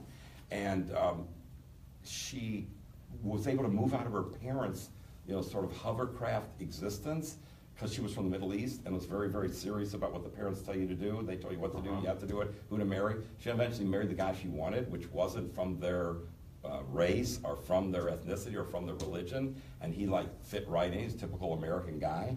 And then she went on and got a great job, and she's doing excellent as a physician and a teacher, and she even has time because it allows you not to have anxiety. You're able to just keep going on to the next thing, you don't keep doubting yourself. So that's one of the biggest things is no overwhelm, no anxiety. You can multitask. And then better relationships. Relationships is that people want to meet the right person. People want to we have 50% divorce rate, right? And so many people came to me and said, I really am not doing so great in my marriage. Matter of fact, I'm out of my marriage, or I'm thinking about getting divorced. And I went, okay. They said, will this help me? I go, yeah, it's one of the 8. You just do the practices, make your goals if you want to stay together, or if you don't know yet. As you start feeling better and better, you're going to be returned to that place where, 1, you don't have to take all these medications to calm your anger down at the other person. 2, you're going to be more like you were when you met them. So you're going to actually be more clear who's over there. You're not going to be this person who's built up all these grudges, and then you can make a good decision. So a lot of people come who are on the verge of divorce, and they decide they're going to stay together, and you can meet lots of those people if you come to any of the seminars or meet people around the United States. They'll tell you, and we have testimonies about that, which I'm very happy about, because people then renew their love for each other, and I don't have to do anything. I told you, it's the best thing about this energy is that you do the work. All I do is give you the access, and then you just make yourself, if you want these 8 to be present in your life every day, you get to do it. Just listen to the video, watch the video for 15 minutes twice a day, or do the exercise. It's very, very... And these are all the things that you just get access to within an app, these breathing the app or one of the programs that we're going to make available. Gotcha. Now... So the relationships can do good. And also you can find your soulmate. Not to put you on the spot, but you also talked about how you're able to do things like work on people from afar. Like that you told me that you would actually be somehow passing on energy to me, or working on me, or working with me somehow after I left. So, how I think does this that is work? a really interesting topic, but it's really much larger because it all deals with what the energy is really about, which is physics. So I know that Get into that a little bit. Okay, so everybody thinks that, well, let's start with this. Everybody thinks that this is a cup. Okay, it's fine. Right. Everybody thinks it's a table, and it's a hand. Okay, there's 3 different things. But actually, if you look under an electron microscope and keep going lower and lower, what do you see? You see, cells, and then finally you see cells in the wood, and you see things until finally you get down to molecules, and then atoms, and then inside neutrinos, and all those things. Until finally, if you go really, really, really, really far, it's just a dot and a dash, a dot and a wave. And then the worst part about it, which is the quantum people all get thrilled about, which is that, when you look at the dot, it doesn't stay there, it becomes a wave. When you look at the wave, it becomes a dot. So the human has an interaction. Right. So really, a human's thoughts and energies. so what we really are affect is atoms. whatever's going on that's at the basis of everything is a dynamic. It's an action process called a vibration. And that's what life is. Life is moving and expanding. So that's going. So if at the base of everything is really the same thing, a vibration, then you really have access to that, and you really can affect that. And people like to make, I guess, fantasy stories about it, but it's not a fantasy at all. you can actually, and I'm sure you've had, because you've got, what, 2 kids, right? And Yeah. sometime it's occurred to you that I better call home. I better call home and talk to Yeah. my child about this thing that's been bugging me. You And you'll feel it. call, and the child will be right there, and that'll be exactly what the child's thinking about, and that's what you're thinking about, and you'll go, oh, isn't that unusual? But no, it's serendipity on command. You're hooking in to the fact that there is a connection that you can make between people that if you study physics even more, and you can just go into all about quantum physics, about the fact that you were not as separated from everything that you think you are. You're actually, all the benefits come from recognizing you're not separated. Yeah, there's So- great books about this. Biology of Belief by Dr. Bruce Lipton, This Healing is- and Recovery by David Hawkins, Right. Healing They're is great guys. Voltage by Jerry Tennant. Right? Yeah. And the benefit is that some people go, well, how far does this go? I go, you limit it. And they go, I limit it. I go, yeah. Why is it you think when you see the Hubble and see those beautiful things out in the outer space, that you think that's away from you? Why do you think that you're on a small planet, in a little tiny planet, in a distant constellation, far off somewhere in the universe, and you don't really matter that much except in whatever you call society, and that's all that's going. What if you were connected to all that? Now, if I present that to the medical community, there's no science behind that, but in physics there is. There's a lot of connections that we have, and if you use those things from physics, you can calm down a little bit. But if you use these practices, you start to experience it. So you get to say, I want to talk to my wife, in 15 minutes, and then as soon as I finish this, she'll call you right then and there, and you go, honey, you called me right on time. Says, yeah, I just had this urge to call you. Because you start to communicate in a different way. Some people talk about it when they have a baby. They go, oh, I think I can tell things from the baby and connect back and forth. Or mothers with their children the first year or two, they go, I can tell everything that's going on with them. Well, that's not just that distance. It can be a far distance. And with these techniques, you can actually have a great benefit. So that's part of the 8, that you actually are not limited in terms of what your future is going to be like, how far you can have effects in your life. You don't have to just be a good, say, construction worker. You don't have to be just a good student. You don't have to just be a good athlete. You can be a good athlete, and you can be a creator of things. You can be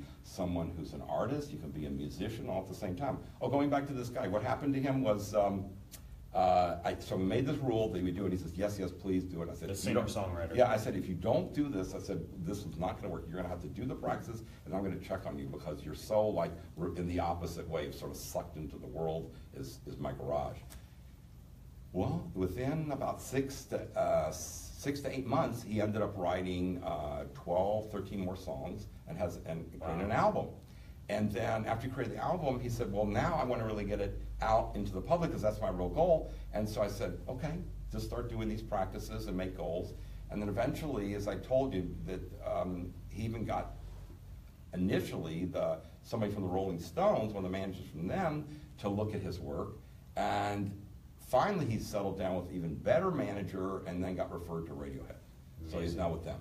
And so his music's coming out. And since then, he's done work for Beyonce. He's done work for a lot of famous people in terms of, songs sometimes come out and Beyonce will do the song, but she doesn't think it's great enough, so they do a thing called they rewrite the thing, redo it the way she wants it. So he's been doing a lot of that kind of work. So now he comes to me, he goes, this happened about a year ago. He said, I'm really messed up again. I go, calm down, what is it? He says, well, they want me to sign these contracts, and I've never signed a contract in my life. And I said, so should I sign it? I go, no, you have to read it. He goes, I don't know how to read a contract. I've never learned that. I said, who are you going to trust to read it? He goes, well, maybe my dad. I go, no, you're going to learn how to read a contract. It's your life. You can do it with the energy. Your brain, that's another one, your Einstein part of your brain, your intelligence can actually expand with life. You don't have to all look forward to getting less and less intelligent. You can actually have your brain get better and stronger. And so I said, you can learn to do what's in a contract.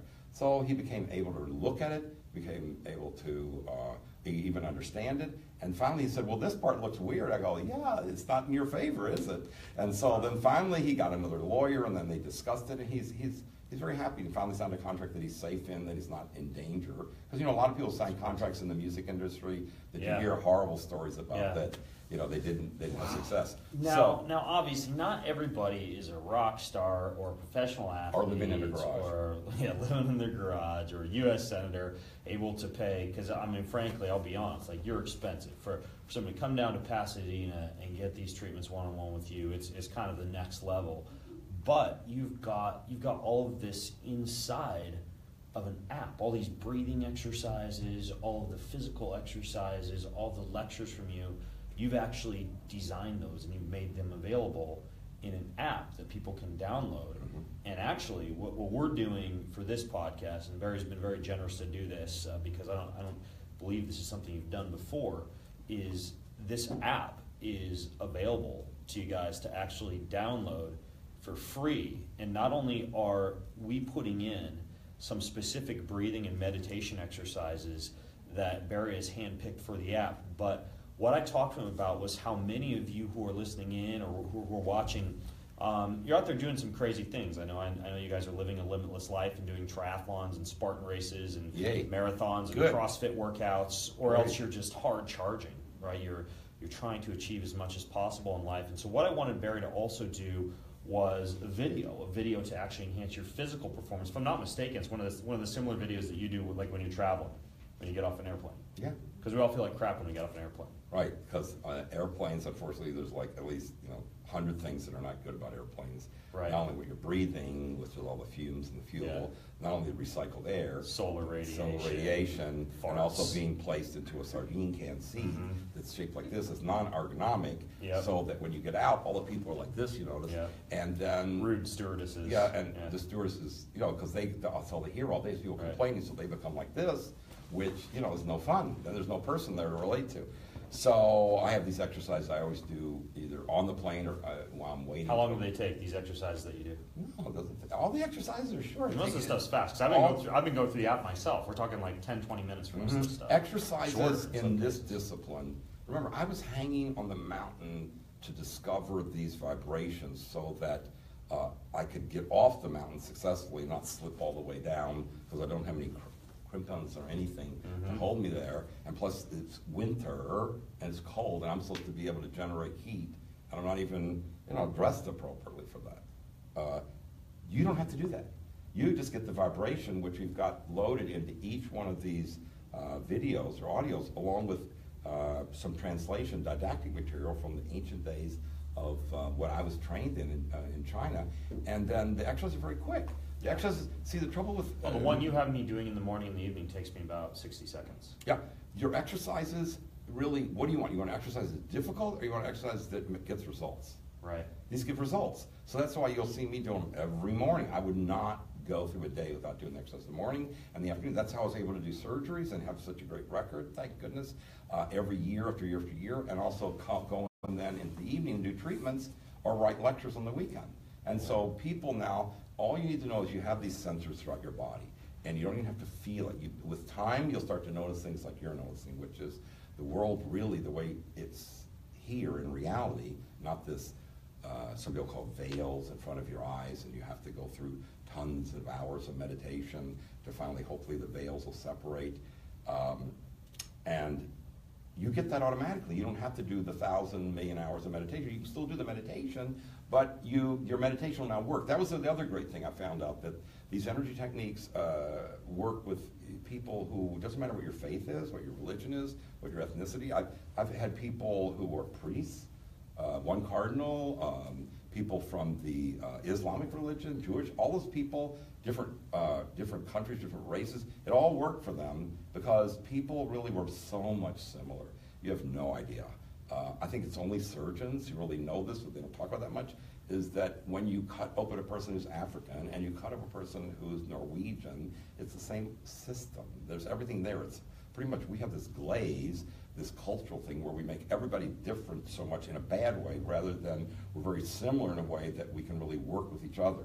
So some of the videos are about you having a relationship in your community. You feeling, remember we were talking about relationship itself? You feel love more for people because you're feeling sufficient. See, one of the great things, one of the big three about the whole energy system is that it's easy, like you said. It's not difficult. You just need to practice them. But then also your body is set up so that you're really meant to be competent, and you just don't know that. You've been trained that you need to be confident. You know, confident. There's all these courses and books on, hey, we need to bang you up, and we're going to get you motivated. You're going to be really feeling confident. You're going to go out there and you're going to do it. That actually inside, if you can, and you're starting to experience this, as your health and your vibrational sense of your body starts healing itself, you become stronger and you become competent.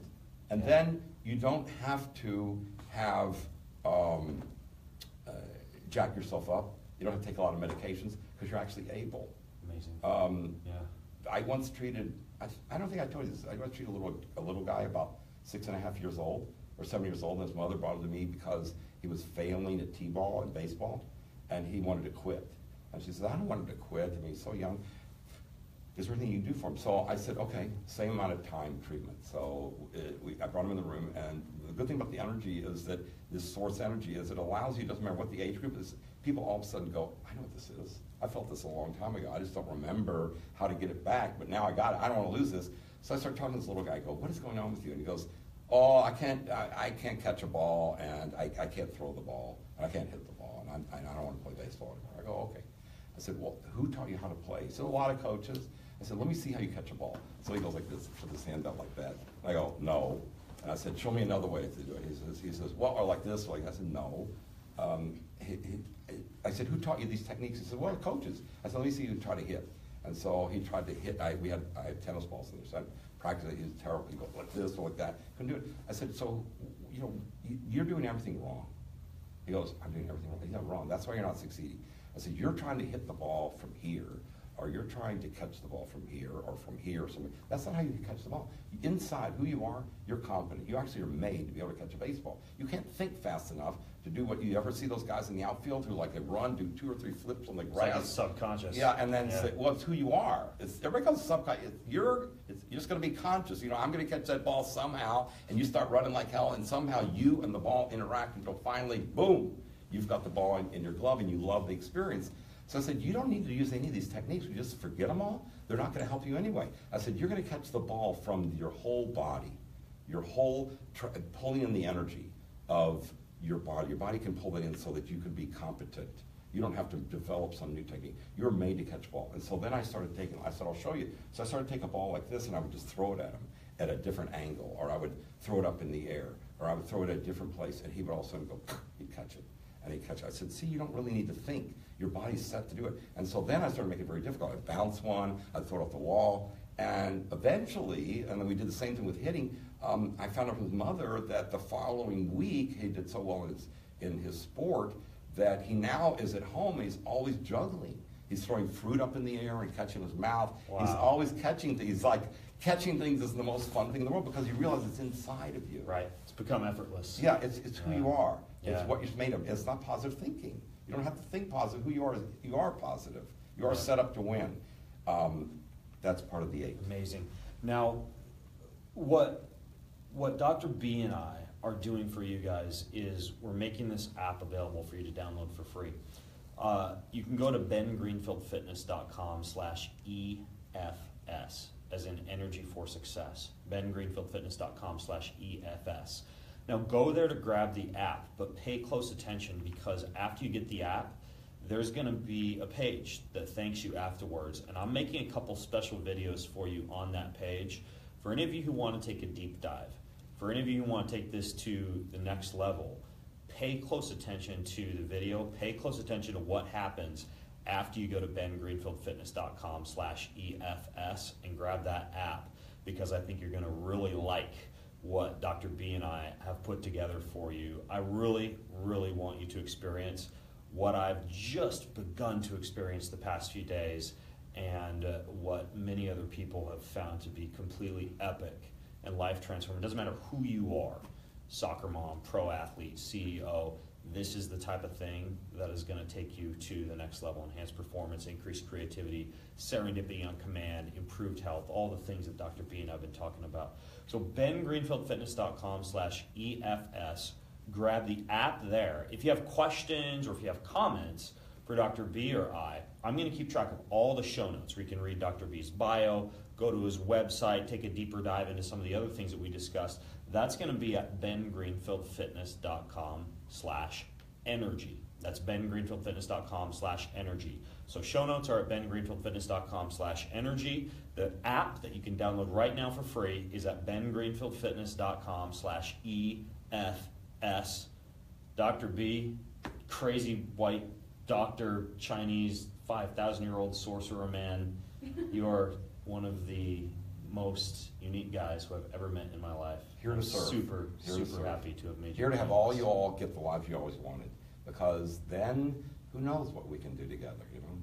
That when you're feeling full of the energy and you're actually, well, think about when you ever have the flu. When you have the flu and somebody goes, hey, will you do this for me? And you go, please, not today, I don't feel good, you know? Or worse, if you go like this, you sort of hit them and nudge them or knock them, and they go, please, I'm not feeling well. But if you're feeling full of competence and capability by doing these exercises each day, you become more open. Yeah. And you become more helpful to other people. So my goal with people is not only that their personal lives get better and their goals get better, but then they start to have teams and they should have families that everybody gets along and I'm kind of certainly going peacefully. to be teaching this to my family. I Yeah. love it. I want my Yeah. boys to Yeah. discover all this. So bengreenfieldfitness.com/energy for the show notes. bengreenfieldfitness.com/EFS Was for there the one app. more link also? Was it? That's it. That's all people need to remember. Okay. That's it right there. Now, Dr. B, Yes. thank you so much for coming on the show. Thank you. And until next time, I'm Ben Greenfield, along with Dr. B, signing out from bengreenfieldfitness.com. Have an absolutely stellar week. It was a pleasure. Thank you. You're a good guy. And That was you're- fun. Yeah, it was fun. And it was easy. Yeah. I hope that it worked. How Just was have it to on the talk. camera? It's hard to get you to talk, but you know, aside from that, It it was is all hard. easy. It's You hard kind to- of climb up. I climb up? Yeah. No. Did I go overboard? No. We went. What did we go? We went an hour and 40 minutes. So we got a lot of content in there.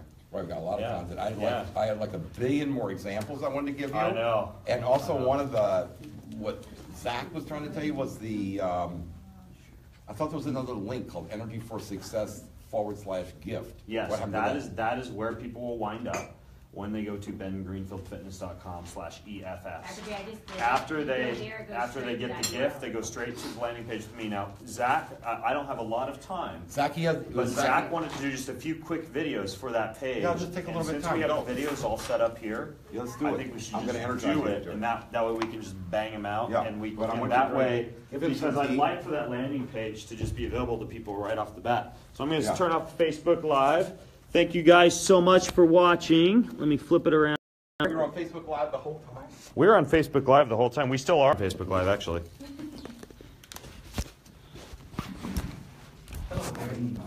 All right, you guys. I'm going to press finish here. Let's see.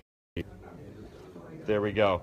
I hope that you enjoyed that. Stay tuned for the actual podcast. You can visit bengreenfieldfitness.com/EFS right now if you watch the live feed. There's a few things we still got to shoot for that page, like the video and stuff. We're going to do that right now.